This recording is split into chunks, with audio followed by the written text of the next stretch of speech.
There's something special about it, and I can't always explain it, but once you see it, you'll know it. Unless they're literally crossing the road in front of you, you don't see them. They're just such an incredible, unique animal. I always say they just bewitch you. Knowledge is critical. We know almost nothing about these animals. I think I can comfortably say at least 65 to 70% of the world's population doesn't know about a pangolin and why it's so important. Like most people, I didn't know much about pangolins. So when Johan asked me to make a pangolin film with him, my first question was why? I did know that you hardly ever see them in the wild. I mean, Johan grew up in the bush and has spent his life making films there, and he still hadn't ever seen one. Then he told me about the illegal wildlife trade. It's almost wiped out the 4 Asian species and is now coming for the African pangolins, making them more trafficked than any other mammal on Earth. This got my attention. I wanted to know more about these odd little animals that are on the verge of extinction.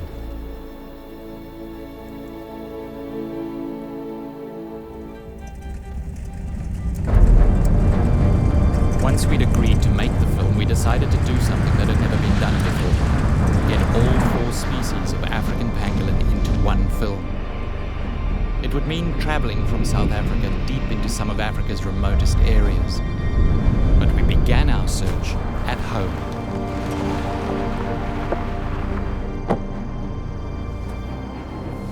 You got something?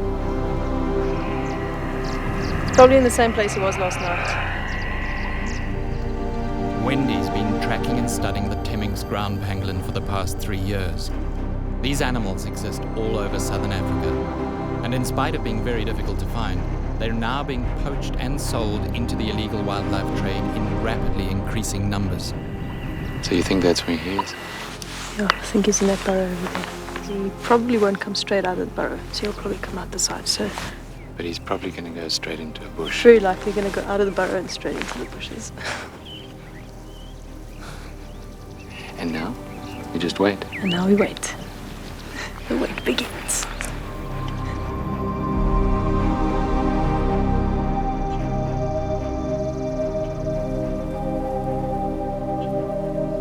Waiting patiently.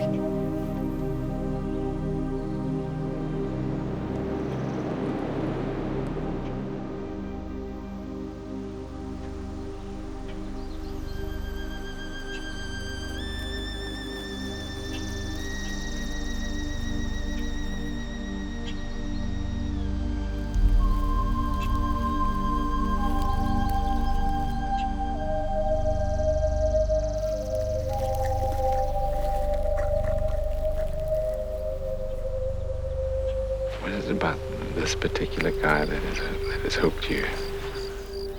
Just the fact that he's so relaxed means I can follow him and watch him do his natural behaviors without me influencing it at all, and being able to gain that information is really important if we're trying to understand what these guys do in their natural habitat. I started following this guy about 3 years ago. So the bond is fairly strong. It's a strong bond, yeah. I shouldn't have a favorite, but he's my favorite. We know that they're under a threat at the moment, and their numbers are declining at a rapid rate. And if we want to be able to manage that and conserve that, we need to understand that animal. So the research that anybody is doing is going to be really vital to contribute to the understanding of that animal.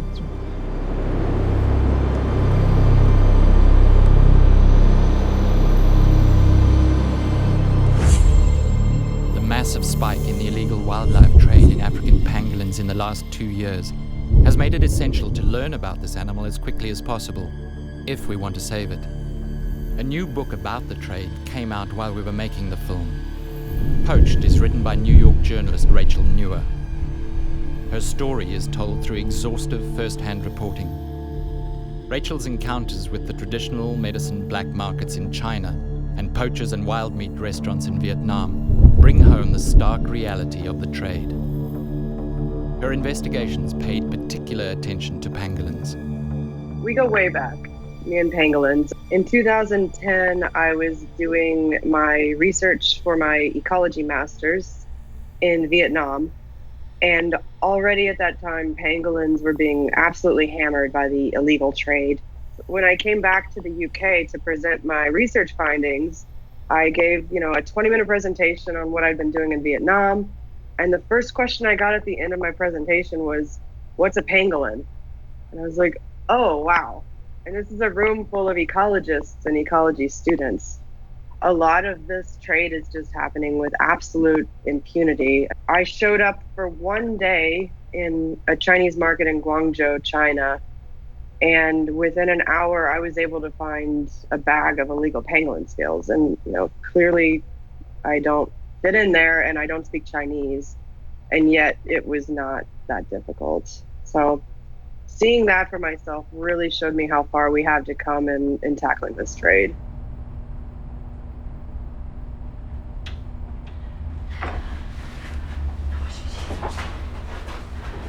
All wrapped up in his blankie.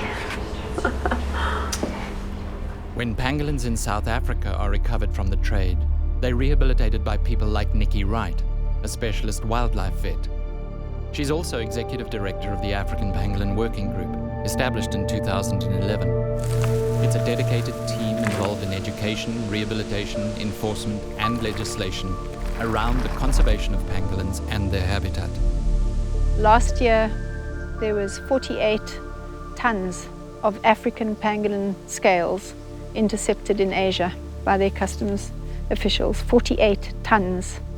You think each animal has maybe 70 scales on them. It's a lot of animals. They don't weigh much. Nikki was briefing anti-poaching unit trainees about a pangolin she was about to release back into the wild. The pangolin's name was Umkumboti, or Umi as she became known. She got her name because the poacher who'd captured her had kept her in a plastic drum filled with homemade beer called Umkumboti. 2 weeks probably is the minimum that they spend with us at the hospital. They're all compromised, so they've all been in captivity for a week or 10 days without any food. And she traveled like that all the way from Mozambique. So we had to wash her and get her all cleaned up. But luckily she's okay. And so now she's desperate to get out. So we put her telemetry on her yesterday. So Rigan and his team are going to be tracking her, because it's all very well fixing the animals and flinging them out, and it's a nice feeling, but you need to know what happens to them afterwards. She's foraging. Well, she's starting. She's looking for food. They've got an amazing sense of smell. I've walked behind a pangolin, and then suddenly it's stopped, and it's turned due left, and it's walked for 20 meters and started digging there. They can smell ants that far. It's amazing. She's absolutely fine to go. There's going to be no problem, hopefully.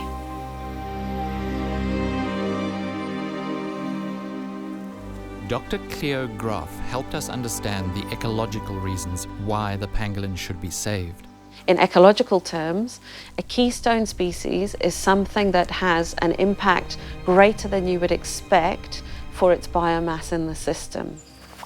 Which brings me to pangolin and aardvark, both of which we know so little about. Through their feeding on ants and termites, and therefore potentially controlling their populations, they change the landscape.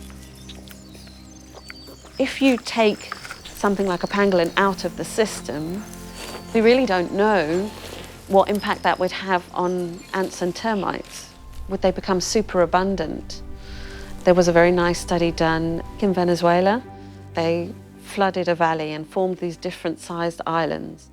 Some of the islands became completely denuded, stripped of everything, and others functioned normally. What they discovered that in the completely stripped islands, the leafcutter ants became completely super abundant and just stripped everything. And so without the anteaters that control those leafcutter ant populations, the entire system just fell apart. So we just don't know if we took pangolins out of a system, what the knock-on effects would be, but my guess would be huge.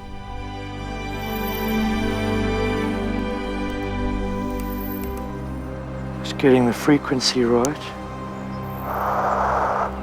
A few days after her release, Umi went missing. The monitoring team lost contact with her telemetry signal.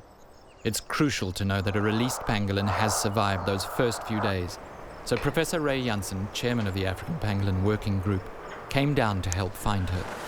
So we're fortunate to go up in one of the anti-poaching aircraft that normally monitor for rhino poaching. So we hopefully get to about 1,000 to 1,500 foot, and we should be able to pick her up with the line of sight within 30 kilometers of this young female pangolin, which seems to be heading straight back to Mozambique, where she came from.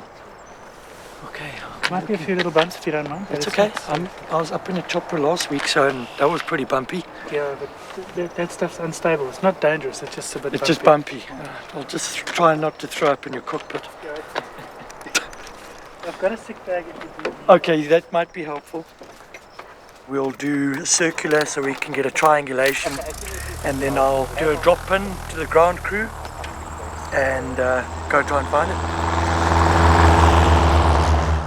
Prof. Janssen's role in the African Pangolin Working Group means that he's often directly responsible for retrieving pangolins from the illegal wildlife trade in southern Africa.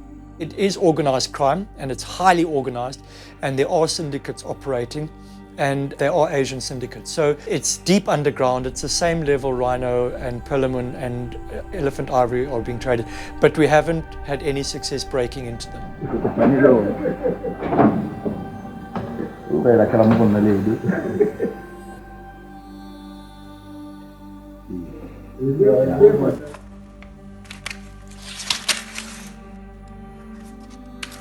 The 48 tons we seized last year leaving the African continent, and the 23 tons we seized this year so far leaving the African continent in terms of pangolin scales represents 8 to 10% of the actual trade.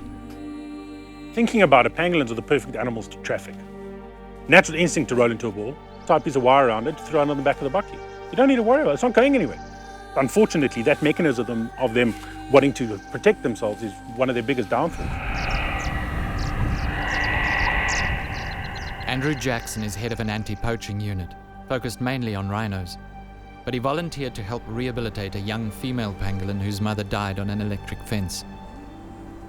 Sadly, electric fences cause approximately 1,000 pangolin deaths in South Africa every year. So I had the privilege and the opportunity to raise an orphaned pangolin baby called Electra. When I received her, she was just on 1.9 kilos. At that age, she still needs a parental figure, a mother. So my job was a babysitter. I was her mom, in fact. I had to take her out twice a day, at least, for about 1.5 to 2 hours, and find nests for her to feed on, and just completely fell in love with her. She was the most amazing animal I've ever encountered. At the beginning, I would actually take her to her ant nest and put her down, and off you go, girl. And she would just move off. She wouldn't feed on those ants that I'd picked, and she would go find her own ants. And she became incredibly picky in what species of ant she was feeding on. At one stage, she only wanted to eat ant eggs, so I had to go and find ant eggs. And as you can imagine, it's not the easiest thing in the world to find ant nests, never mind just the nest, but then to actually find the ant chambers. Their ability to smell those ants and those eggs, like anything up to 30 centimeters underground, is just absolutely mind-blowing. I'm not a pangolin expert by any stretch of the imagination. And I was learning from her every second I spent with her. If she tasted something that really tasted ugly, her entire tongue would come out, and she's actually tied in a knot, and her use her tongue to squeeze this taste off that she didn't like, and she would start frothing a little bit, and you would realize that there was something in the nest that she didn't like, and she would move off, and she would go to the next nest. Her personality was amazing. She was vibrant, she was full of go, and just so relaxed. She was so comfortable with people. And at one stage, I kind of thought we made a connection. We'd be walking around in the bush, and it's probably me just looking into it way too much. But she would follow me. She was associating me with getting food, and probably that's the reason. I thought that we had a unique connection. She was just an amazing, amazing creature. I really cherished every single second that I was with her. Yeah, it's a really sad story, and something sure that really gets to me.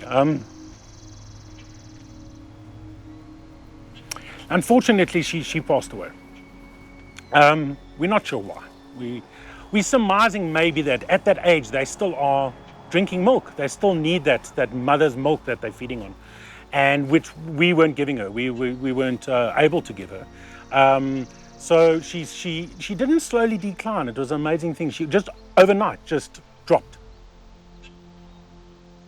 And this is how in tune you get to them. As I opened the box, I knew there was something wrong. Immediately. She was limp, lethargic, she was really cold. We raced through to meet a veterinarian, and they put her on a drip and put the saline into her and try to get her glucose levels up. And she kind of maintained for about a week, and then she just crashed and passed away.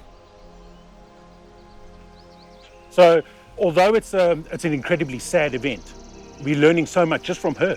You know, for future pangolins, she could be one that what we've learned from her could save pangolins in the future that are in the similar type of situation that get brought in, specifically from the trade now with pangolins. The mothers are being caught with babies, and these babies now we're learning how to be able to rehab them back to the wild, which is vitally important.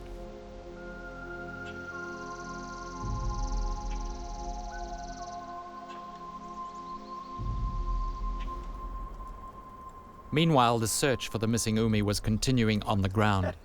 Ray had picked up her signal from the plane the previous evening, and now he was trying to pinpoint her exact position so they could check on her condition. Oh man kan nog boom klim. I've got a feeling she's heading Mozambique way. Should we go? Can we get up to that koppie? We can, yeah. I've got a feeling she's heading, and she's been going northeast ever since. Let's try that, because the GPS was... I was struggling with that pin drop for about 5 minutes, so we had to turn the plane around. So there's the pin, and we are here. Okay. So that means we're gonna have to go on that road. Okay. Follow it to the left side. Okay. And then we're gonna end up right there by the pin. Okay, awesome. I got involved with the African Pangolin Working Group about 3-4 months ago.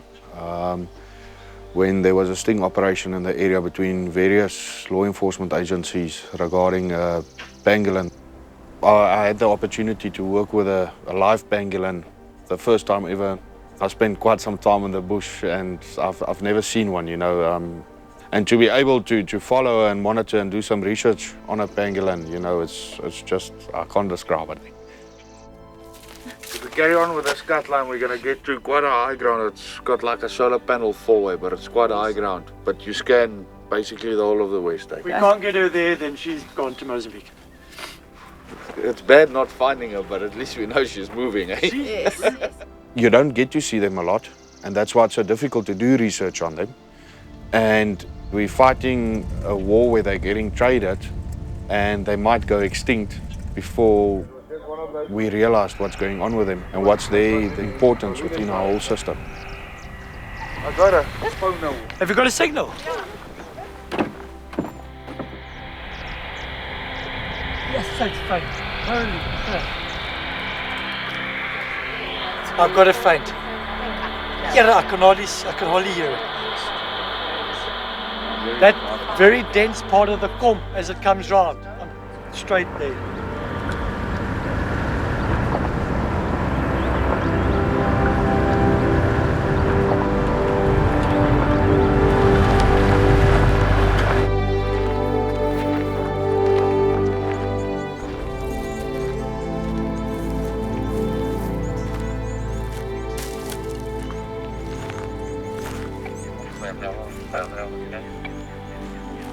Find her? Yeah, found her.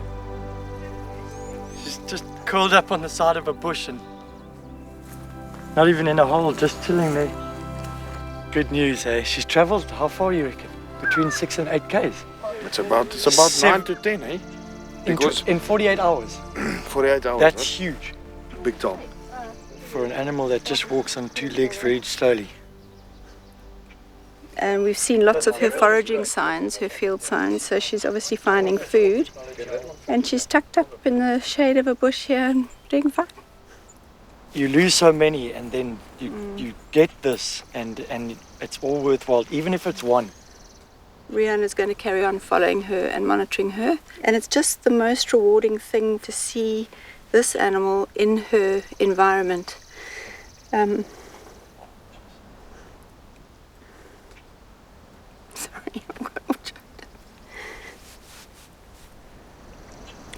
They go through the most horrific time. They're starving, they've been ripped out of their beautiful existence.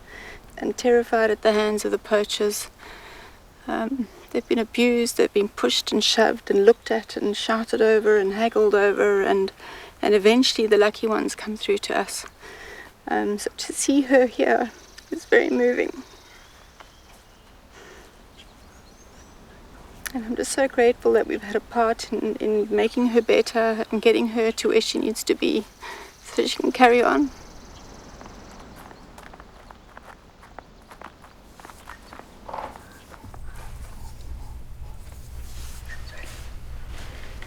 Someone else who's been caring for pangolins for nearly 27 years at the Tiki Highwood Foundation in Zimbabwe is Lisa Highwood. She loves all types of wildlife, but pangolins have a special place in her heart. So October 1994, I received my first call from the authorities. They said that an animal had been confiscated and would I please go and recover the animal and then start the process of rehabilitation. And I had to drive about 2.5 hours to where the location was, and when I got there I was on the side of the road. I'd handed over a sack. Being given an animal in a sack, I don't know why, but that really had major ramifications at that moment for me. And then when I looked and I saw this one eye staring at me, my world stood still.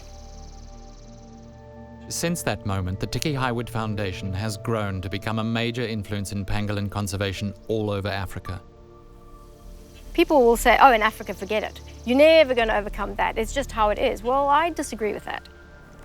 But what works in Canada or the UK may not actually work in Zimbabwe or in South Africa. Let's do what's right for Africa, because these are African problems. And therefore we have to find African solutions. If we lose the pangolin, we lose the Earth's great gardeners. They are our caretakers, and for me, they are my essence.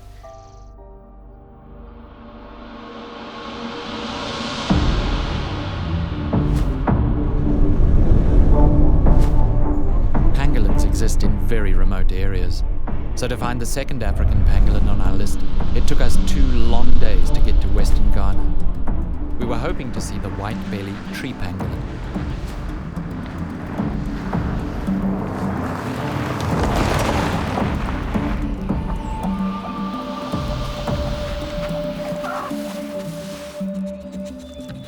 The study is also about knowing the ectoparasites of the white-bellied pangolin. So any pangolin that we release or tag, we take out the ectoparasite on its body. So for instance, this is the ectoparasite. So we determine the type of ectoparasite that are on these pangolins.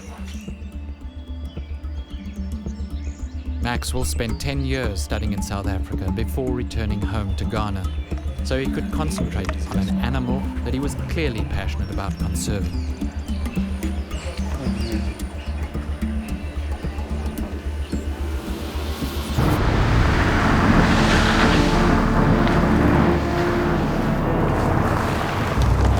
Project requires that he establish pangolin numbers in Ghana. To do this, he needs access to the bushmeat trade.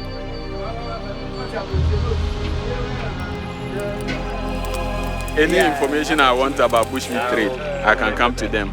So they are the ones who initially informed me about the Chinese trade, their purchase of the scale. So these guys have come to buy the scales. Oh, really? Yeah. And these are the scales from the pangolin? Yeah. So this is the white-bellied pangolin.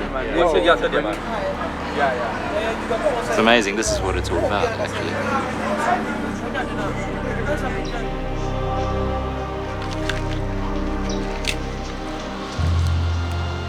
The bushmeat trade also provides him with an opportunity to gather DNA samples as he builds his database on the pangolin commodity chain. Based on my experience and our research so far with the African Pangolin Working Group, we've realized that the processing of the pangolin meat is different. Those who are aware of the Chinese trade of scale, they remove it with hot water. Those who are not aware, they just burn the scale. So these guys are not aware of the trade in pangolin scales.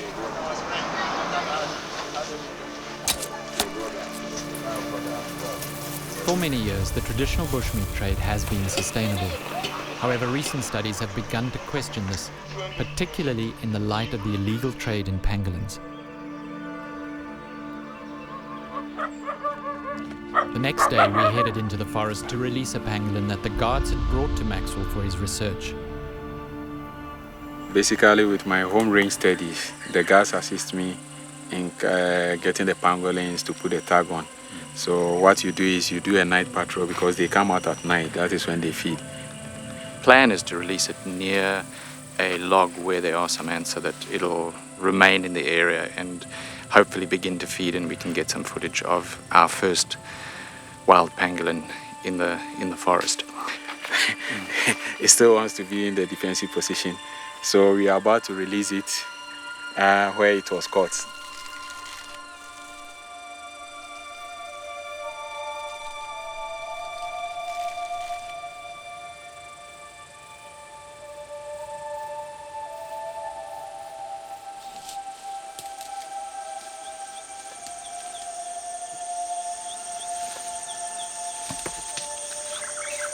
So can I ask you a personal question? Why are you doing it? Yeah, I'm doing it because I'm interested in what I do. And I like pangolin. I've become fascinated about the animal. That actually motivates me that there's a lot to study.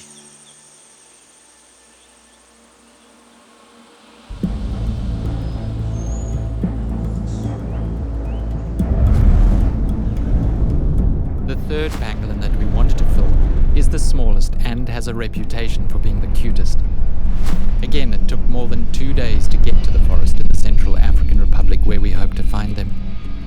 The trip took months to set up, but finally we were off to meet Rod and Tamar Cassidy, who run a pangolin rehabilitation program at their eco-lodge.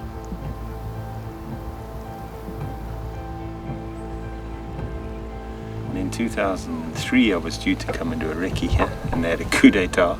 So I came in 2004 and fell in love with the place. We'd crossed the river from Cameroon, and as we were driving through the village, a bunch of people were running through the fields, and a pangolin ran out into the road in front of us. And I jumped out of the car, and these guys were all chasing it, and one of the guys grabbed it, and I just grabbed it from him and got back in the car. That was the first pangolin I'd ever seen technically in the wild.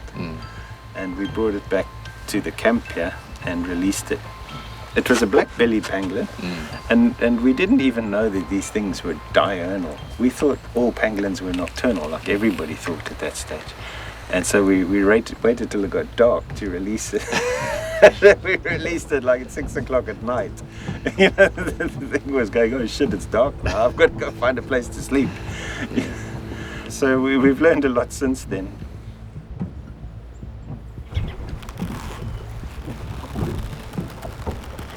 Tracking pangolins with telemetry is not an option in the forest here, so Rod and Tamar have hit on a novel solution.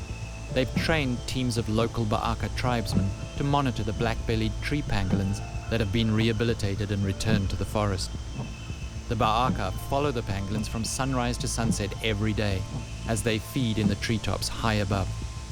They record pangolin behavior, their movements, and what they eat. We spent a day with them watching Pangi, a favorite of Tamar's. There she is. Yes. She's right at the top. I just saw the movement and that she's here. But that's what happened. They'll disappear in there for hours. You won't see them, you just know that they're eating.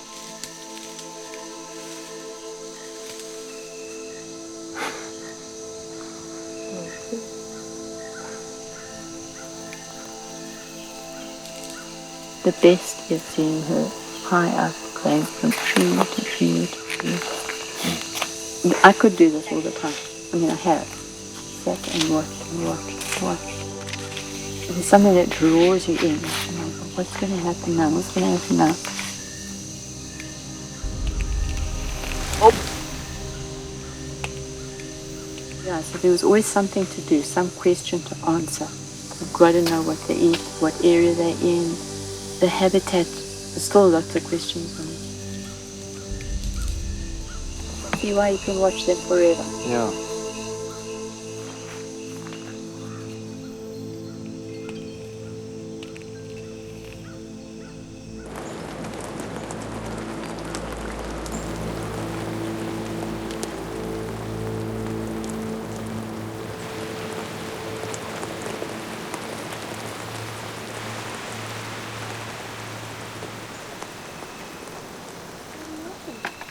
When the rain stopped, we met Maya, a Swiss researcher who is living at the lodge and running the pangolin rehabilitation program that Rod and Tamar set up. Ndima was a rescued pangolin who'd been returned to the forest, but while being monitored, his team noticed that he didn't seem to be as strong as he should be. He started slipping off branches and coming down to the ground to sleep. So Maya and the Ba'aka have brought him in for observation and some feeding up. Neck. Yeah. And here. It's like The Ba'aka spend many hours harvesting ants from trees in the forest so that Ndima can put on weight as quickly as possible and return to the treetops. So what we're going to do is now he's going to walk with the pangolin and find some ant nest and just follow him. Yeah.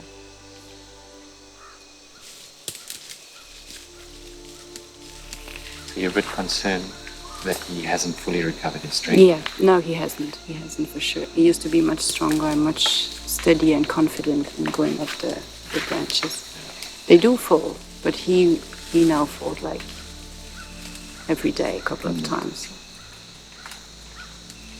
We're gonna watch him the whole day, and then at the end of the day, that's when the Ba'aka is gonna hopefully climb a little bit and take him carefully.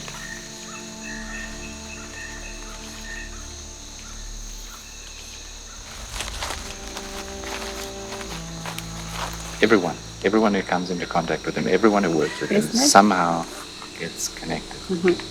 I wonder what it is. Do you know? There's something mystical. Poaching and the illegal wildlife trade have not yet hit this backwater. But with Cameroon a pangolin poaching hotspot just across the river, Rod, Tamar and Maya are very aware that it won't be long before their little black-bellied pangolins are under threat.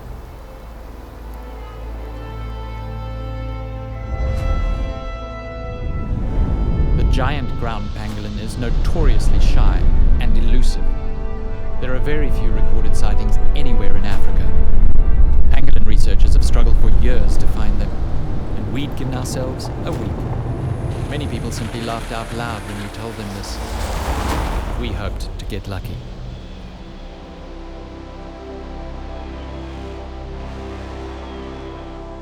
Eventually, we made contact with Vianet in Gabon, who'd taken a group of tourists into the forests last year and literally stumbled over not one, but two giants.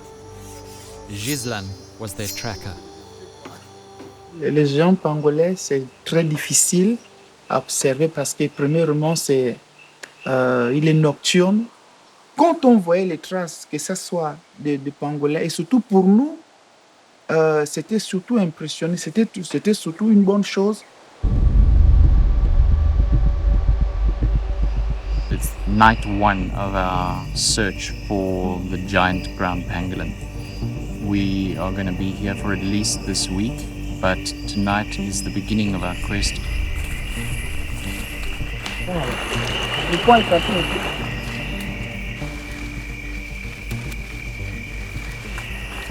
It's the pangolin. Yeah, it's the pangolin. Not fresh. So we've got tracks here of the pangolin, but apparently they're not fresh. So we're in the area, but not recent.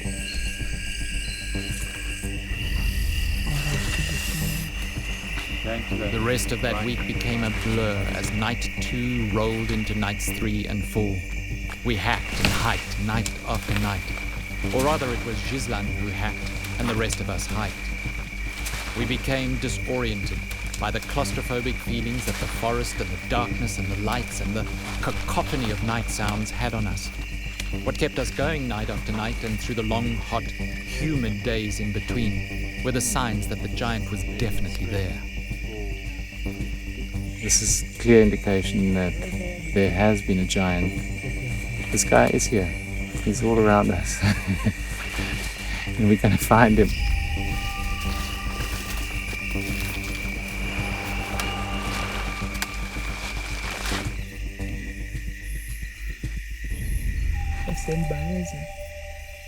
So this was last night? Yeah, last night. The pangolins eat the termite here. So, Yeah. it's like a play. It's like a game. And who's winning the game? For the moment, it's the pangolin. Yeah. Bon, la première de fois, bon, ça je vous le dis, j'ai pleuré. La première fois que j'ai entendu parler de Chinois, lorsqu'ils faisaient, c'était au Cameroun, lorsqu'on a fait la formation de la reconnaissance du métier d'éco-guide, j'avais pleuré parce qu'on nous avait montré une image là où il y avait presque 300 à 600 pangolins qui ont été... Bon, les Chinois n'ont pas tué, mais ils sont partis dans les villages, ils ont donné de l'argent en disant « nous, on veut ça ».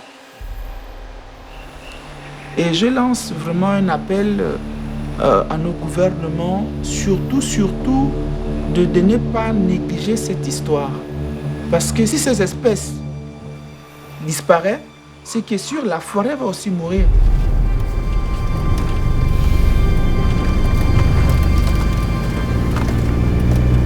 It's night 5 in our search for the giant pangolin, and we've moved to a completely different area in the forest. One last roll of the dice, so to speak. And we're in a riverine area. Beautiful, beautiful location for giant pangolin, apparently.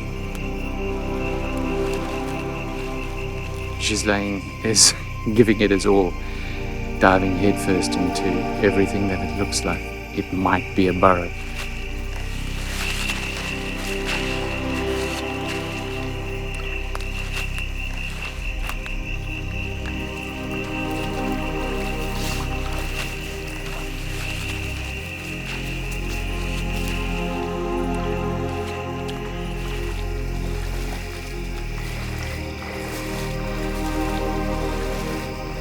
Eventually, we realized that we weren't going to find the giant that night, or even on that trip.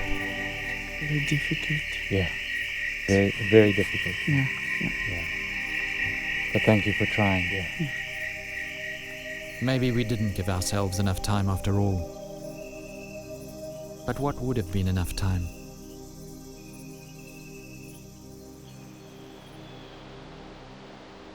On our last day in the forest, we went to meet researcher Dr. David Lehman, who's lived in Gabon for the past few years. He told us about his plan for a giant pangolin study project. By understanding a bit more about the ecology, about where they are, what is the distribution range of these species, then we'll be able to gather valuable information to protect them better as well. What I want to do first is to put a GPS tag and a BHF tags on an individual. So the first step was to find one.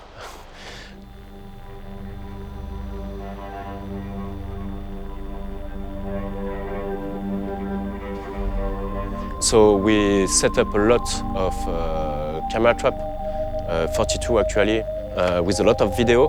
We could identify one big male, and then we narrow it down to his home ranges, to his territory. And now we have 12 of his sleeping sites that are being monitored by camera trapping. This guy is huge. I think he's over 30 kilograms. We already have good indications about his spatial ecology, I would say. We also have nice behavior. Actually, he's got a female now with him.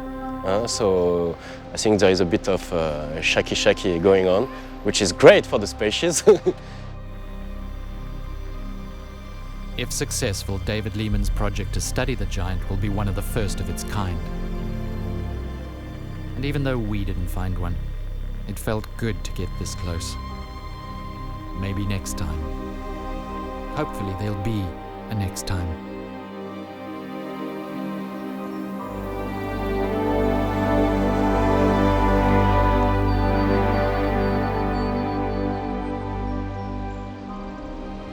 It's clear that the pangolins of Africa are in the eye of a poaching storm. There's no doubt that they're in serious trouble. No one knows exactly how serious, but the signs are not good. They've been around for over 80 million years, but it looks as if they could disappear in our lifetime. And we've done that. Us. People. But it's also people who've inspired us throughout the making of this film. It's through them that we've come to know a little bit more about the pangolins of Africa. And it's people who can save them. So we might be sitting here right now and talking about pangolin, but what we are facing is far greater than that. We have to get involved. Everybody's responsible. Humankind is responsible. I mean, Mother Nature is struggling. She's shouting. We're just not listening. Is there hope? You know, the business of conservation has to be run by optimists, because if you're a pessimist, you're going to commit suicide. You have to be optimistic, tenacious and optimistic. So yes, I think there's hope, but I'm an optimist.